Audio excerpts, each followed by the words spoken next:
last session, session 15, Stephen was absent, Nick grudgingly agreed to control Autumn. More on how that turned out later.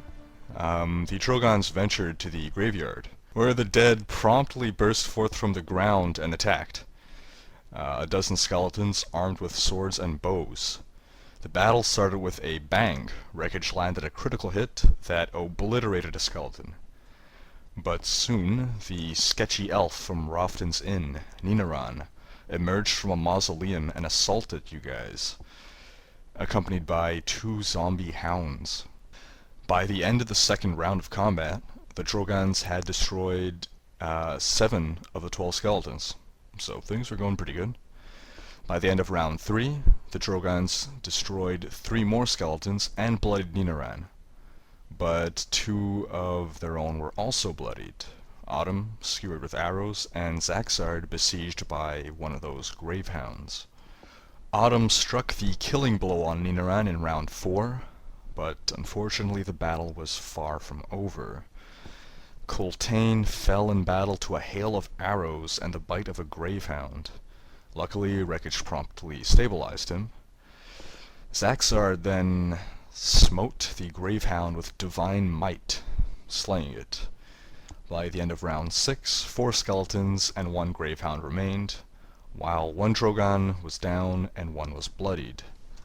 Then Zaxzarrd fell in battle to the necrosis caused by the gravehound's bite. Autumn attracted the gravehound's attention by throwing a dagger at it, and it then tore into her leg and took her out of the fight. By the end of round 9, 3 Drogans were down, leaving only Wreckage. Then Autumn succumbed to the necrosis and died, and Zaxzarrd bled to death.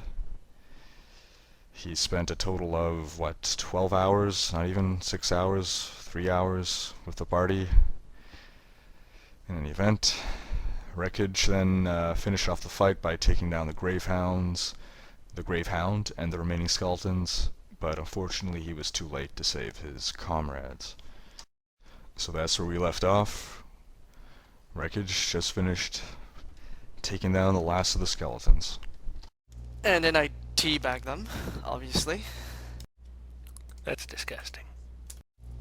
A Goliath's gotta do what a Goliath's gotta do. How can you feel safe putting such things into undead mouths? Really?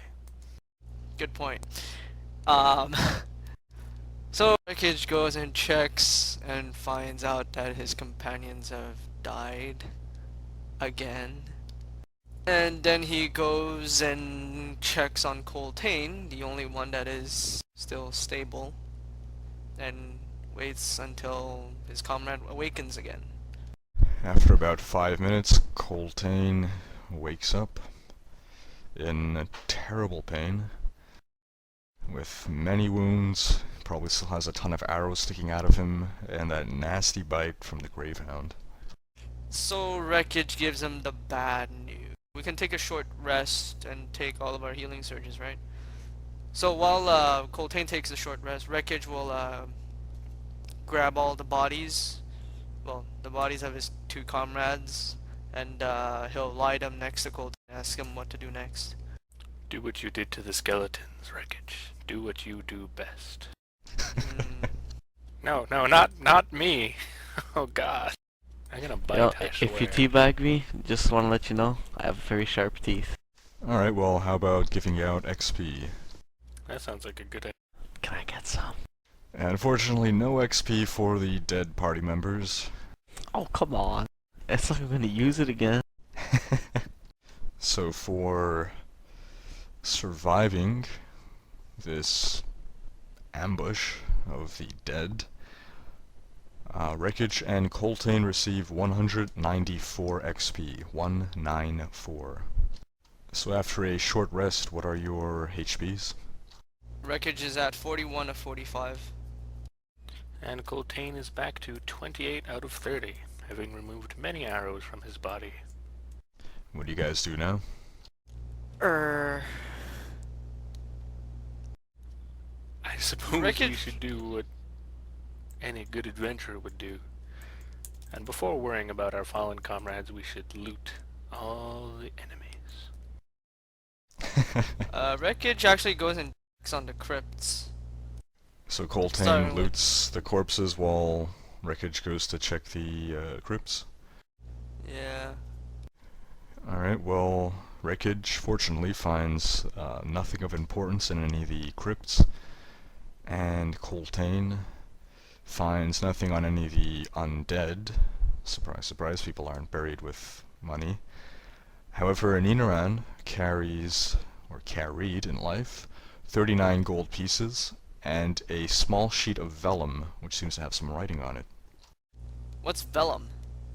Some kind of paper? Isn't it made out of like lambskin or something? Exactly. It's a writing surface from lambskin or calfskin.